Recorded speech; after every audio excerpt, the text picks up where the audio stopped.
entry-level middle class. You are supercilious, pretty and ridiculous. You got really good taste. You know how to cut and paste. What you got is a black belt in BS, but you can't hawk your pretty wares up in here anymore. Eat your head on the playground, just get your way out of this one. Reject.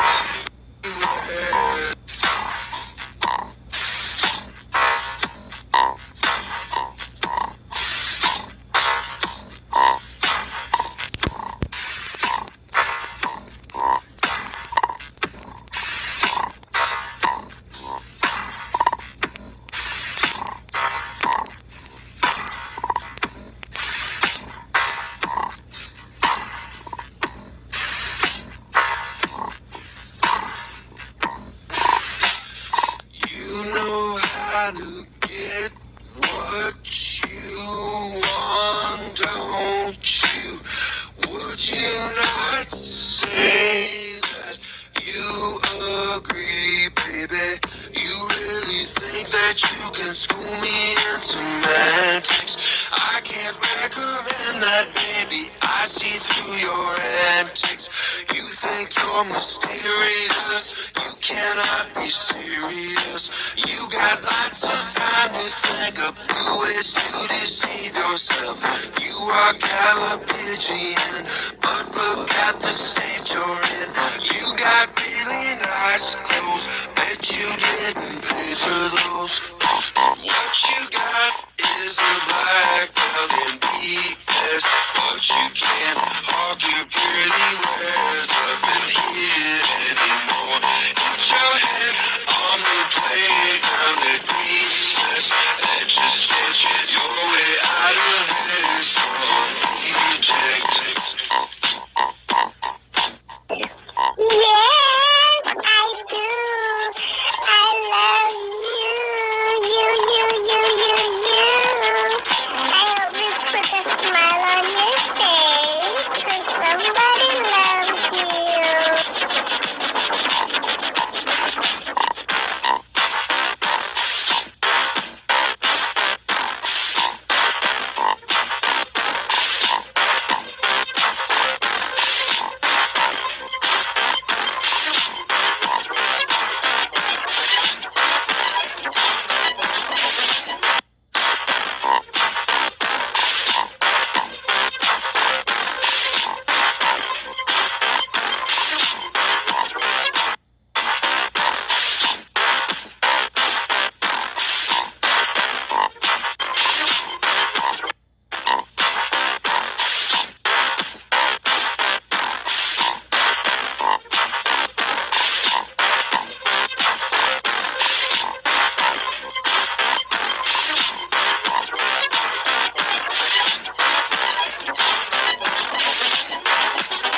What you got is a black belt in BS, but you can't hawk your pretty wares up in here anymore. Hit your head on the playground at recess, and just get your way out of this one. Reject.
are at the height of your game, aren't you?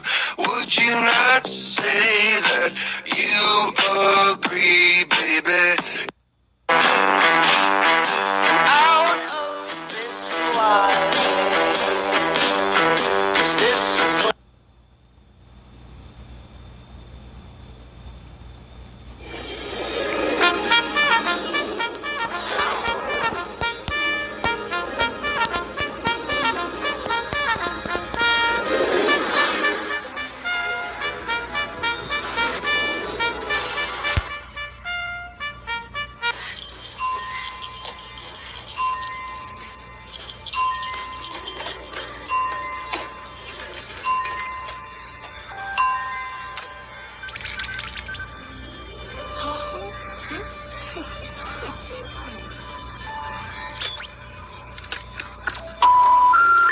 We're sorry. The number you dialed cannot be reached with the carrier access code you dialed. Please check the code and try again, or call your carrier for assistance.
In a land of myth and a time of magic, the destiny of a great kingdom rests on the shoulders of a young man.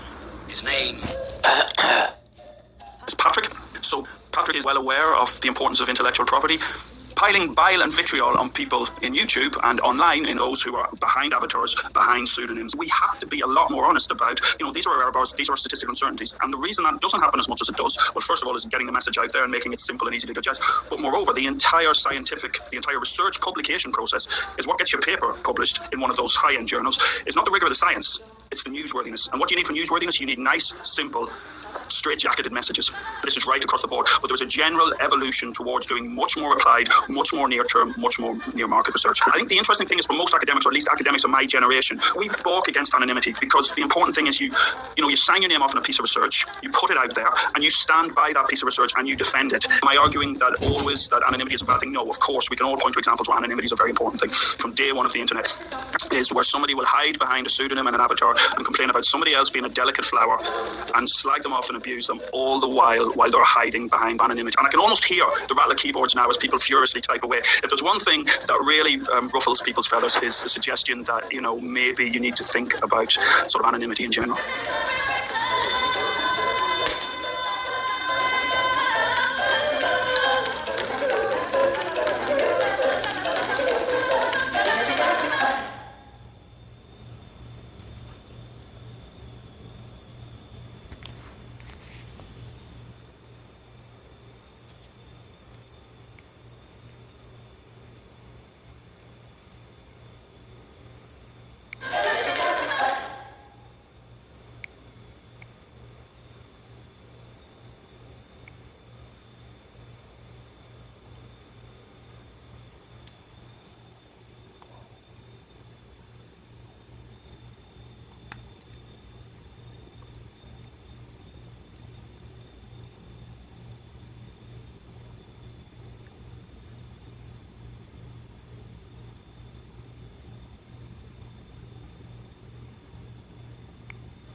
distance church bells chime, soon it will be Christmas time. On the fire there burn.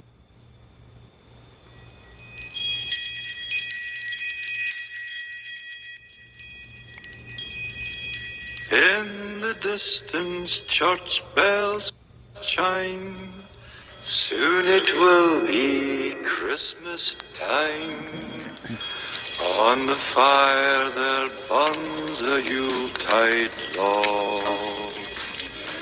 Carolers are singing too, noses red and fingers blue. Sounds of children coughing in the fall. But there's one man who'll be working when you're tucked up in your bed, for he has got a seasonal job. His clothes are always red. I'm the man that slits the turkey's throats at Christmas. I'm the man that pulls their innards inside out. I gather up the giblets, wrap them in cellophane, and just because it's Christmas, I shove them back in again. I secure the little ankles with elastic, then I mop up all the slime with bits of rag. And I'm sure that it would please them to know before I freeze them, I pop them into a little plastic bag. When autumn leaves have fallen and winter winds do blow, I visit all my poultry shouting, 5 more weeks to go. I send each one a Christmas card. It always is a funny un, portraying thyme and parsley, rosemary, sage and onion. But I'm a kindly master, compassionate and dutiful, and it ruffles up their feathers when I tell them that they're beautiful. I'm the man that slits the turkey's throats at Christmas.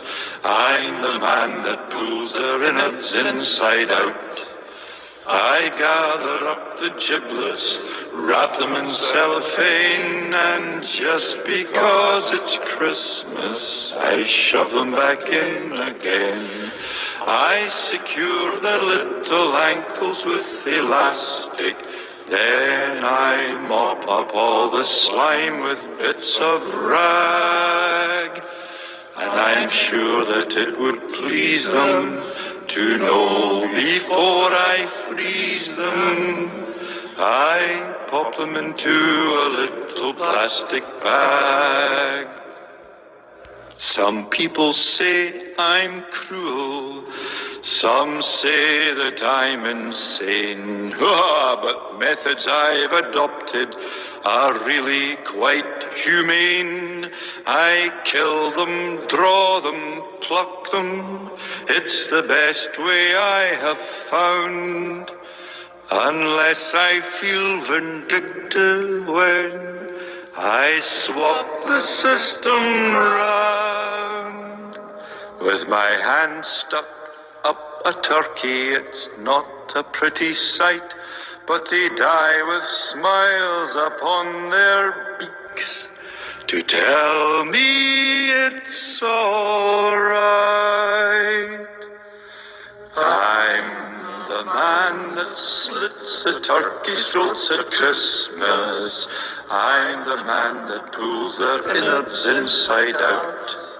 I gather up the giblets, wrap them in cellophane, and just because it's Christmas, I shove them back in again.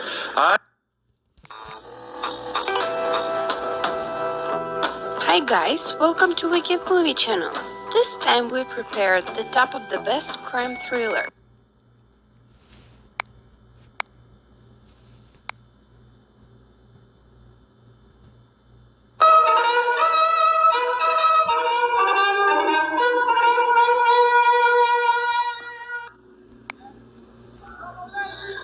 Oh, say, can you see by the dawn's early light what so proudly we hailed at the twilight's last gleaming? We're going to be doing very, very well here in Iowa.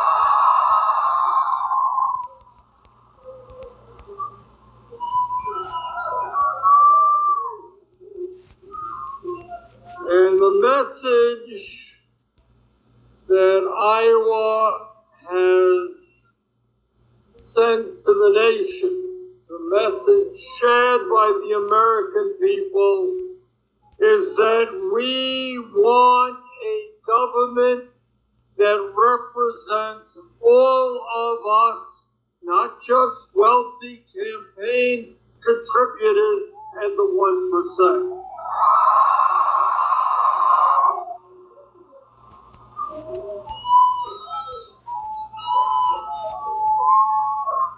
Tonight, in this enormously consequential 2020 election, the first state in the country has voted, and today marks the beginning of the end for Donald Trump.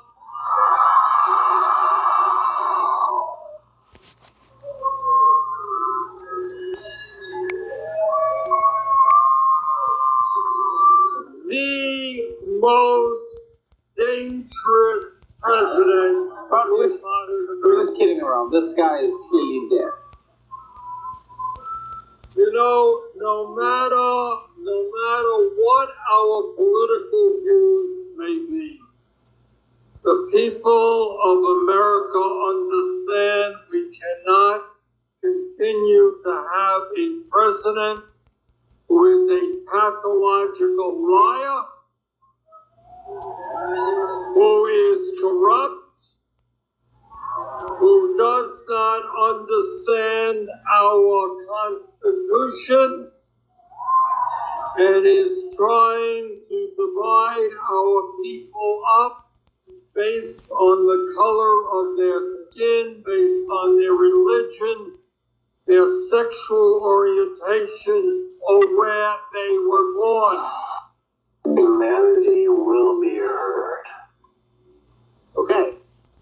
We come out there. I hope you're paying attention because this is important.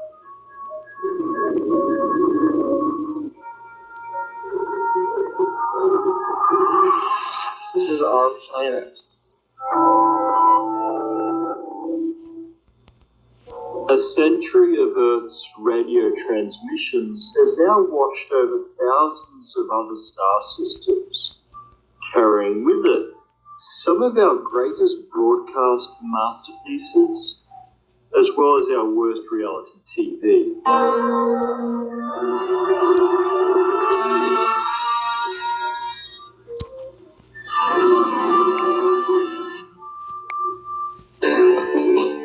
You know what I'm feeling. You won't find me feeling. But some people were really pissed that J-Lo pulled out a stripper pole to do some moves. Now look, I understand some parents might be angry. The decliner. Decliners are fastidious folk. They won't touch a doorknob without sanitizing it, let alone. It's their middle finger stroke. You feel sorry for him. The handshake only a mother could love. The dead fish. If handshakes say something about you, this one has got to a shaky start. No, I love you, right? Yes, I do. I love you. I hope this puts a smile on your face. Hello everyone. In this video, we're going to talk about the difference between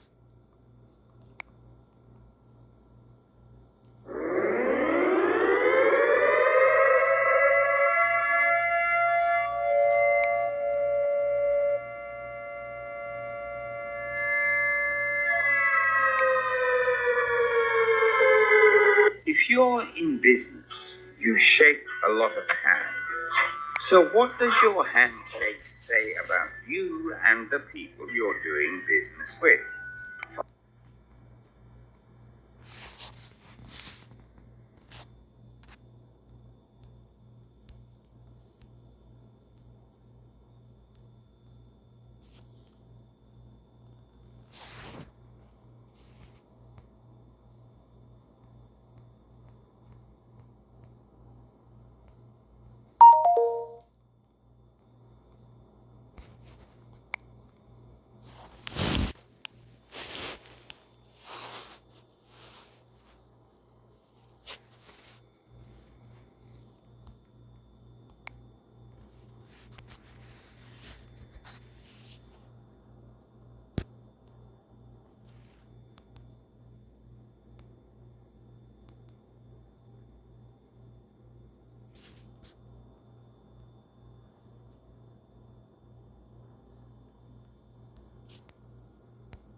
The Future of an Illusion by Sigmund Freud. Chapter 1. When one has lived for quite a long time in a particular civilization and has often tried to discover what its origins were and along what path it has developed, one sometimes also feels tempted to take a glance in the other direction and to ask what further fate lies before it and what transformations it is destined to undergo. But one soon finds that the value of such an inquiry is diminished from the outset by several factors. Above all, because there are only a few people who can survey human activity in its full compass, most people have been obliged to restrict themselves to a single or a few fields of it.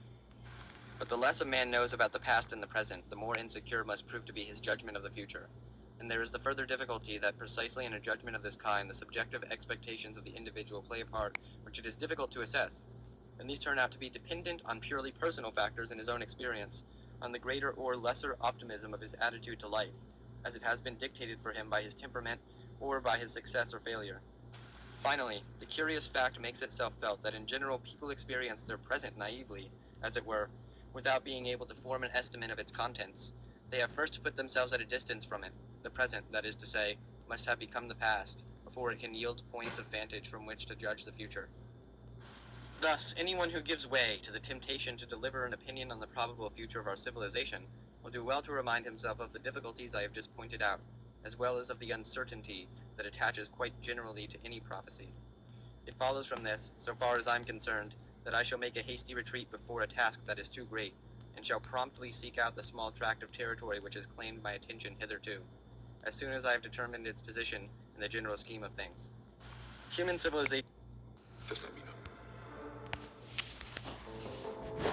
On the 4th of January 2000. 2012, a user on 4chan posted this image to the site's infamous B or random board.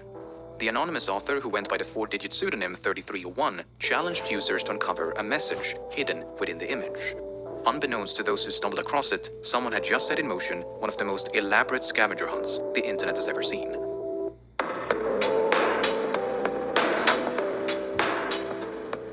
Within minutes of the image being posted, someone discovered that by opening the file using a text editor, an appended string of readable text could be found. The string contained a cipher that, once deciphered, formed a link to yet another image. At first, this appeared to be a dead end, but using an application known as OutGuess, users were able to extract hidden information embedded within the first image. The extracted information led to a subreddit, which in turn contained information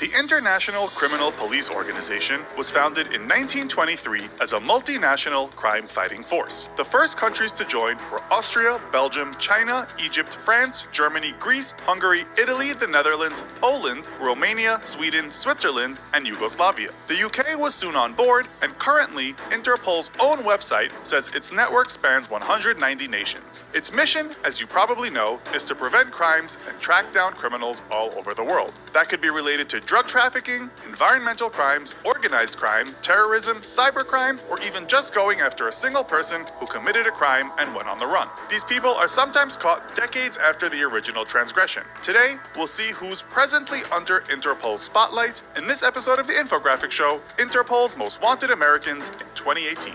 Number 10, Catherine Marie Kirkow. The FBI tells us that if you have met this woman, she might also have been going under the name of Janice Ann Fort, Odile Ann Pesci, or Odile Pesci.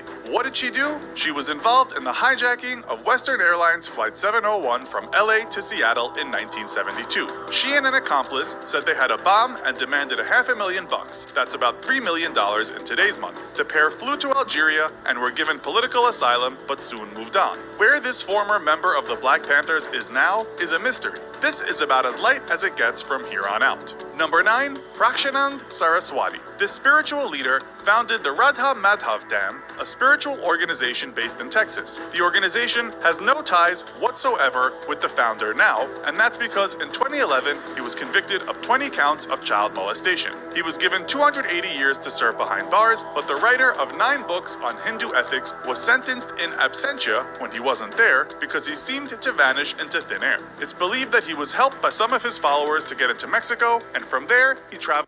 The 47-year-old, he and others the same year hijacked a plane which was traveling from Detroit to Miami. Like something from a Hollywood movie, his disguise that day was cleric's clothing and a Bible in his hand. The FBI writes he used a gun concealed in the Bible to confront the aircraft's pilot and crew. The gang flew to Miami, released the passenger. Today we're going to show you how to set up a